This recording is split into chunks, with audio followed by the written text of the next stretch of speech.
Alright you guys, what's up? It is MMA here, and today I'll be giving you guys my top 10 greatest MMA fighters of all time. We'll be going over my GOATs. Now that Jon Jones, he has won a heavyweight title now, it's kind of sparked that discussion up again of who's everyone's, GOAT. Who's on that GOAT list, who's not.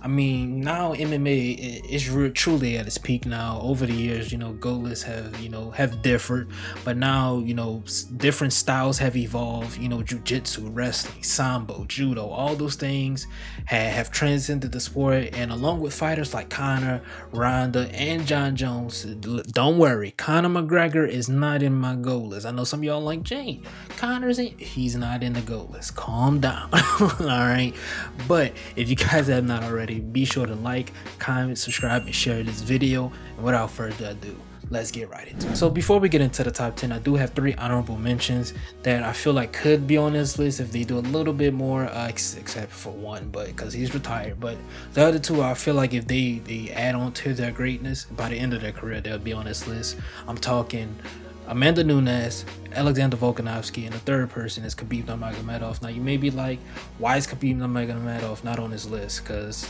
Amanda Nunes and Alexander Volkanovski, you can kind of understand, but Khabib, people's like, well, he's 13-0 in the UFC, 28 and 29, 28-0 overall. He's never bled, all this shit that never bled. I never understood that. That has nothing to do with the GOAT argument, but that's neither here nor there. I just feel like Khabib's resume is not strong enough to be considered a top 10 GOAT. Khabib is top 15, top 20, but a top 10 GOAT, this is where you're talking about the cream of the crop. And I just feel like Khabib, with only 3 title defenses, you know what I mean? Jon Jones has as many title defenses as Khabib has fights in the UFC. Same with GSP. I think GSP has 13 or 12, something like that, and Khabib has 13 fights. So it's like you really can't consider him a top 10 GOAT. He just doesn't have the resume to match. You know what I mean? No disrespect, he's still a great fighter, top 10, top 15, but top 10, he's just not there. Same way Alexander Volkanovski. If I think by the end of the career, Volk is going to be top 5, but it is what it is. All right, let's get right on to the top 10. Number 10 is going to be Valentina Shevchenko. She is the greatest women's fighter ever. Now, I know a lot of y'all may say Ronda Rousey. Ronda Rousey, she moved women's MMA to heights that no one could have saw coming. As far as skill, I wouldn't consider her the most skilled women's fighter ever. You know what I mean? I think Valentina would be Ronda Rousey. If they both fought pound for pound, Valentina would absolutely beat the shit out of Ronda Rousey. Just being honest. Valentina, she has a very traditional Muay Thai style and stance. She's not the most powerful, but her speed, her technique, her grappling, her IQ is what sets her apart from everyone else. The minute the flyweight division was started, she has been champion. She has 7 title defenses, beating the likes of Joanna Jędrzejczyk and Jessica Andrade, and she's beat people at bantamweight like Holly Holm, and arguably she beat Amanda Nunes in that second fight. A lot of people believe that, but that's here or there. Okay, that's a whole nother discussion. You know what I mean? But if you look at Valentina's fight, she's dominating. See, there's a difference between defending your title and just straight up dominating. And that's what Valentina has been doing lately. Now, I know she just lost her past fight against Alexa Grasso at UFC 285 this past weekend. But, I mean, like, come on. Even before that, Talia Santos, Jessica Andrade, Lauren Murphy, Joanna. It's just like, my goodness, bro. Her resume is completely stacked. And I do believe she can beat Alexa Grasso in a rematch. And again, she is the most skilled women's MMA fighter that I have seen. She has the skill to match with the resume. Amanda Nunes and Ronda Rousey, they have the resume, but I just don't think they have the skill as far as Valentina Shevchenko. Coming in at number 9, I have the bantamweight GOAT, Dominick Cruz. Now, Dominick Cruz, he transcended the bantamweight division. You have to thank Dominick Cruz for this, because without Dominick Cruz, you don't get TJ Dillashaw. If you don't know, TJ Dillashaw heavily replicated his footwork after Dominick Cruz. And that's a little JMMA fact for y'all. But Dominick Cruz, with his dynamic footwork, really put the bantamweight division on notice. He beat DJ when DJ came up to 135. He's beaten TJ Dillashaw. Now, he does have a loss to Cody Garbrandt for the bantamweight title. But I mean, hey, Cody is Cody. It's just styles make fights, you know what I mean? But he's beaten TJ. He's beaten Demetrious Johnson, who's the greatest flyweight fighter of all time. His wrestling, his speed, his unorthodox striking really set him apart. And with his title defenses, man, and him getting injured twice, coming back and still winning the belt is crazy.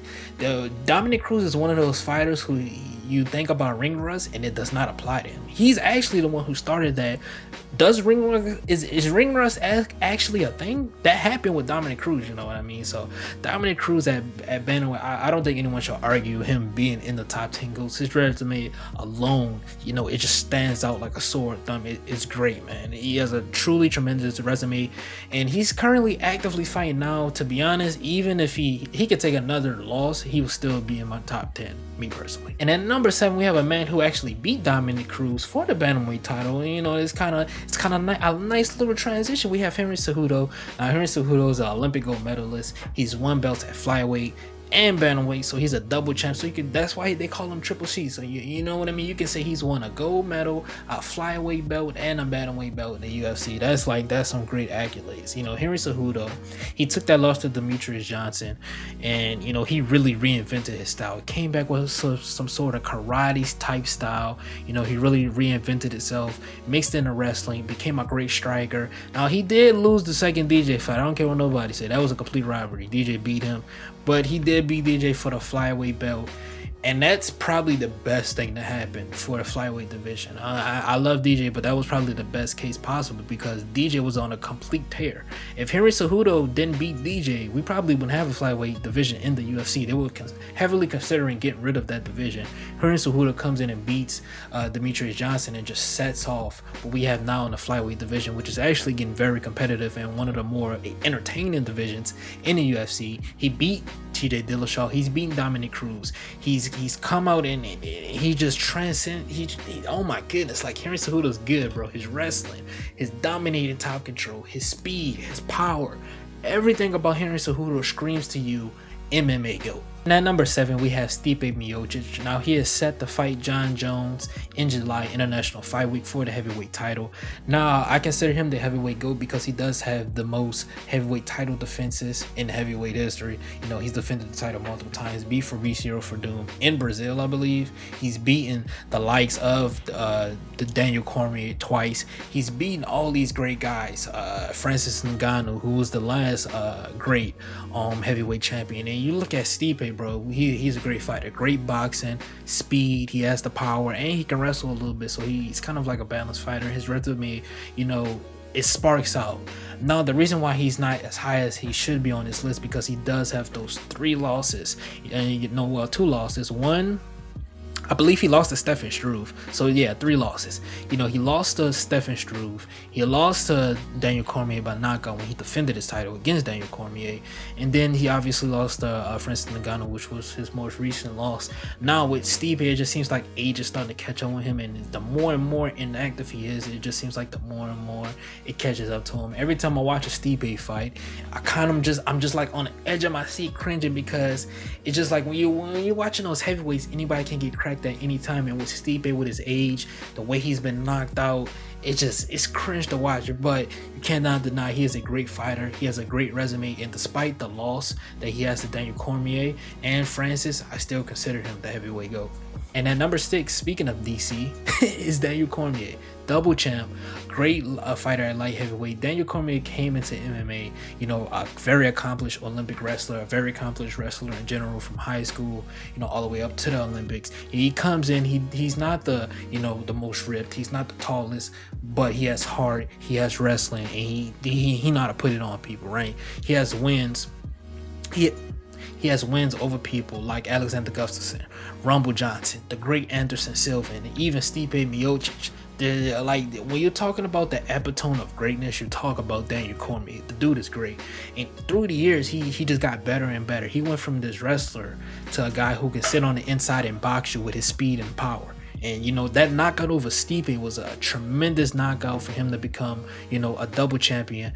And the only stain on DC's record, honestly, is the 2 losses.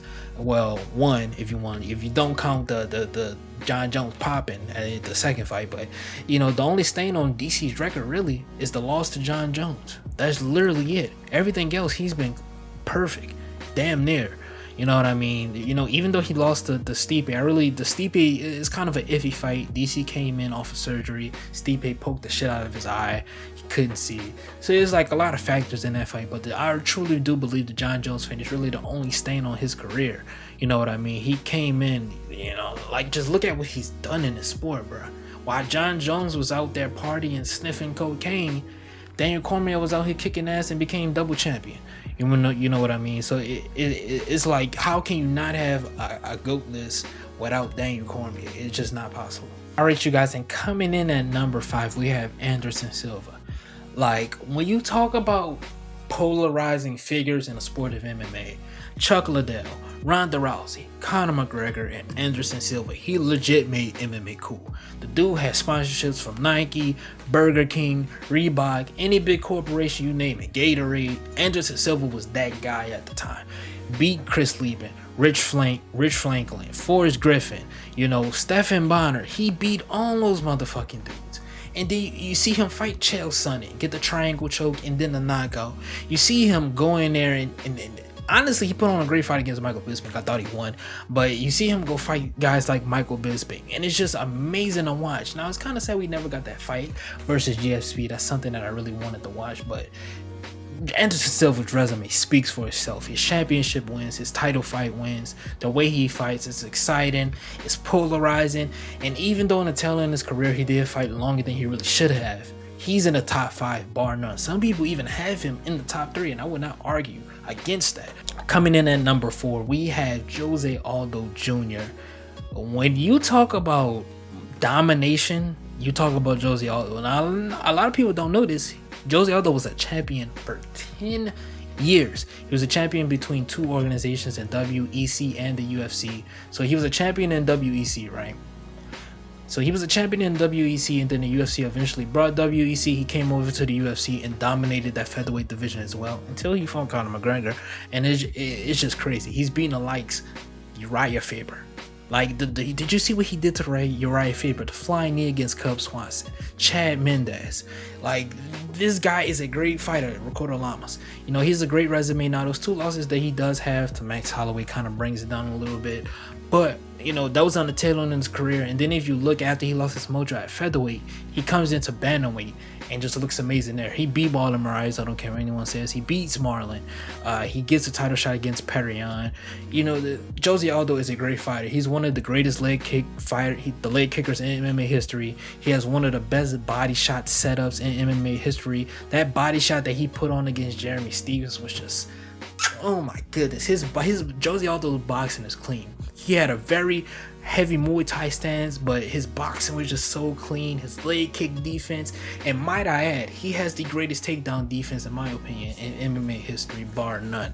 Like, did you see his last fight before he retired against Merab Dvalishvili? Merab has the top 10 most takedowns in MMA history, and Merab couldn't take him down. Jose Aldo is a great fighter. I don't hear anyone say that. Even though he lost to Conor, I don't care. He's top 4. Honestly, I will put him top 3. It's just the 3 other fighters. Yeah, I mean, they're like established goals. If they weren't, he would probably be in my fucking top 2, top 3. I'm gonna be honest with you. Coming in at number 3, we have George St. Pierre. Now, I know a lot of people gonna be like, oh my goodness, you got GSP at number 3, GSP is number 2, number 1. It's between GSP and Johnny Mannion. Listen, I'm sorry, okay? But GSP losing to Matt Serra brings him down to 3. Just off rip, alright? He lost to Matt Serra. I'm sorry, he got knocked the fuck out by Matt Serra. Now, I know you may say, oh, well, Jay, he got that one back. That is true. And then he got beat by Matt Hughes, who some consider the welterweight, you know, one of the welterweight goats, one of the greatest welterweight fighters ever. He lost to Matt Serra, and, you know, but outside of those 2 losses, GSP is still a great fighter. He has the second most title defenses or title fight wins in MMA history. He has the most top control time in MMA history. I think he has like 2 hours of top control position time. That is fucking crazy. He has some I think he's like top 5 in the most takedowns, if not number 1. So like, he has the records. He's beating the likes of Dan Hardy. He's beating the likes of Jake Shields, Nick Diaz, BJ Penn. He's beating all these fucking great fighters, man. So, and And he went up 4 years after retiring, after his controversial loss to Johnny Hendricks, went up and beat Michael Bisping. So how can you not put him in the top 3? The only reason I don't have him in the top 3 is just off of that loss to Matt Serra. I'm gonna be honest with you, because GSP, I have nothing bad to say about GSP other than the loss to Matt Serra. I'm gonna be honest with you, and I just feel like the other 2 people are just better than GSP as far as resume and everything. Coming in at number 2, this might surprise y'all. I'm lying. Y'all know who my MMA GOAT is. Number 2 is Demetrious Johnson. Like, come on, you really thought I was gonna put John Jones at number 2? Are you smoking crack? But Demetrious Johnson at number 2. Demetrious Johnson is number 2 ahead of me for GSP. Then this is gonna be crazy the way I explain it. Demetrious Johnson was so dominant, the UFC wanted to get rid of the division because he was dominating every single person. Think about that. You are so dominant in your division that the fucking organization wants to get rid of the division because no one can beat you. That is fucking bonkers, man. That is bonkers. Demetrious Johnson is hands down the greatest flyweight champion of time. And even after he got traded from the UFC, he's champion in another organization. That just goes to show you how great this man is. You know, the flying armbar that he had on Ray Borg, the win over Henry Cejudo, Joe Benavidez, just all these fucking great flyweight fighters. He just went in there and fucking dominated them time and time again. And like I said before, they wanted to get rid of the flyweight division. If the judges judged the fight right and he beat Henry Cejudo, they would have got rid of the flyweight division. The UFC was heavily considerate of getting rid of the division because he was so fucking dominant. And then after he lost to Henry Cejudo, he wanted his rematch. The UFC said, no, buddy, you're not about to beat him and make the division boring again and dominate everyone else. So you know what we're gonna do? We're gonna ship you off. That's how dominant this man was. And coming in at number 1, obviously, John Bones Jones. The most title fight wins in MMA history. Well, the most title defenses in MMA history, coming in at 15 fucking defenses, man. That is crazy. The only thing that stops John Jones is John Jones himself, which I am going to get into later. All right, now let me clarify this. I'm a fan of John Jones as a fighter. I'm a fan of his skill. I'm a fan of him having IQ, his striking, his wrestling. I am not a fan of John Jones outside of the ring. Nothing more, nothing less. If you want to argue that he took PEDs and he does all this shit outside of the ring and that's why he's not in your GOAT conversation, I will not argue against you. I just want to clarify this now. I am not condoning anything John Jones does outside of the ring. I just purely focus on his skill set, and on that alone, he is number 1. He's beat DC. He's beaten Lyoto Machida, Rampage Jackson, Rashad Evans, who a lot of people at that time was considering a fucking great light heavyweight fighter. Shogun Rua, who is a fucking legend in this sport. Like, I know a lot of people talk about, oh, they were middleweight fighters and this and that. Y'all have to think about this. At the time at light heavyweight where John Jones was at, those dudes were the cream of the crop, and John Jones destroyed every single one of them. Let me repeat that again. Those dudes was the top contenders, and John destroyed every single one of them. It does not matter if they were middleweights or this and that. They were the cream of the crop for the light heavyweight division, and John went in there and destroyed them. Nigga, John Jones was so good. Mike Jackson, Greg Jackson, and Mike Winklejohn, they was like, fuck, when he fought Rashad Evans, they both were in the same camp. They said, fuck Rashad, nigga, we sticking with John Jones. You know what I'm saying? You know, he has wins over Gustafsson. I said DC before. He has wins over OSP and all these other fighters, and then he takes 3 years off, comes back and defeats a prime contender in Cyril Gane and wins a heavyweight championship, double champion. Like, what more do I have to say about motherfucking John Jones being a GOAT? Like you cannot argue against him being a GOAT. Now, if you consider PEDs and everything, obviously you wouldn't have Anderson Silva and motherfucking John Jones in your GOAT list. But if you focus on skill, then he's at your number 1. I really don't have much to argue to say about John Jones. Y'all know the nigga resume. He's good. Anyways, y'all, that is going to be my 10 greatest MMA fighters of all time. Down below in the comment section, put your top 10, top 5 MMA GOATs. Let's discuss it. Let's talk about it. Let's talk about this list right here. Let's talk about MMA GOATs in general. I know a lot of y'all gonna have a lot to say about Khabib in the top 10 GOATs. I feel like a lot of MMA fans agree with me. Some think he should be, some think he should not, but I think majority agree with me of not having Khabib in the top 10. But we can talk about it. Like, comment, subscribe, share if you're new, join the family, join the gang. It has been Jim MMA with another video. Let me know any more videos y'all want to see, man. Put them down below in the comment section. But until next time, man, it's been Jay. Peace.